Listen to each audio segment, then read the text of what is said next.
Et des sanctions américaines, on en parle avec Thierry Vircoulon. Bonsoir, vous êtes chercheur associé à l'IFRI, l'Institut français des relations internationales. Alors ces sanctions constituent-elles réellement un tournant dans la guerre à l'Est ?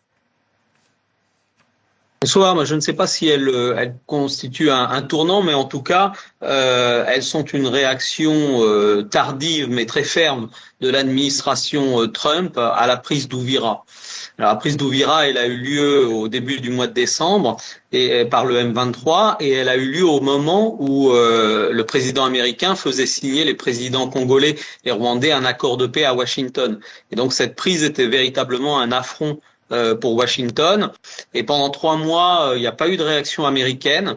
Et ces sanctions sont aujourd'hui la réaction américaine qui, comme je le disais, du coup est tardive parce qu'elle a mis 3 mois à venir, mais est extrêmement ferme parce qu'elle désigne directement l'armée rwandaise comme responsable, comme une menace pour la paix et la stabilité dans l'est du Congo. Parce que ces sanctions ne concernent pas simplement 4 individus qui sont en effet le sommet de la hiérarchie militaire rwandaise, mais elles impliquent et elles désignent directement l'armée rwandaise et la terminologie qui est employée dans ces sanctions est extrêmement forte. Alors on a beaucoup parlé des hommes d'Eric Prince dans l'Est ces dernières semaines. Est-ce que ça veut dire que les États-Unis prennent clairement parti dans ce conflit ? Oui, il est clair que l'administration Trump et d'ailleurs du côté congolais, comme l'a dit le député, il y avait des inquiétudes depuis la signature de l'accord au début du mois de décembre. L'administration Trump paraissait attentiste et là on voit qu'il y a d'une part, comme vous le soulignez, des opérations peut-être secrètes qui sont menées. En tout cas, le porte-parole du M23 a été éliminé par une frappe de drone. Et puis maintenant, on a ces sanctions avec, comme je le disais, une terminologie très forte de l'administration américaine qui cible directement l'armée rwandaise, l'accuse de complicité avec le M23, l'accuse d'être une menace dans l'est de la RDC et demande, et ces sanctions sont aussi un statement, sont aussi une déclaration publique, demande le retrait de l'armée rwandaise de l'Est du Congo. Donc c'est en effet une prise de position claire et sans ambiguïté.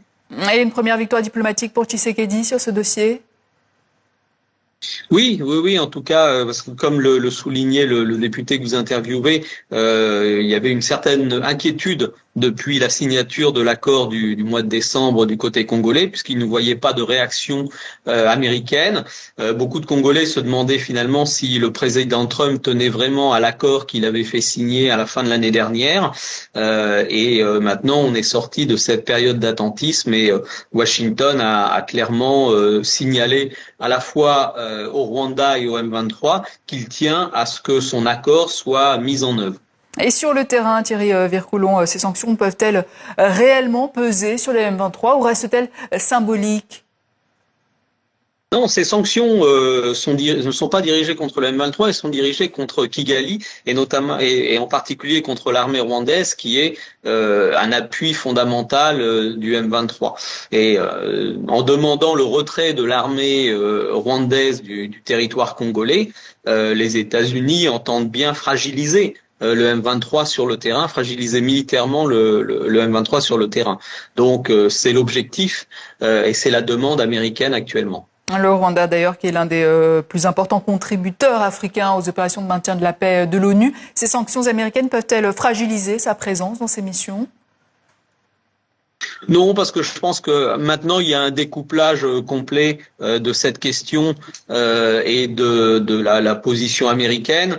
Si aujourd'hui le président Kagame disait moi je vais retirer toutes mes troupes des missions de maintien de la paix, ça ne changerait strictement rien à la position américaine qui grosso modo n'a que faire de ces missions de maintien de la paix, qui a réduit les budgets des missions de maintien de la paix et donc ce n'est plus du tout un levier. Thierry Vircoulon, merci. Je rappelle que vous êtes chercheur associé à l'IFRI, l'Institut français des relations internationales.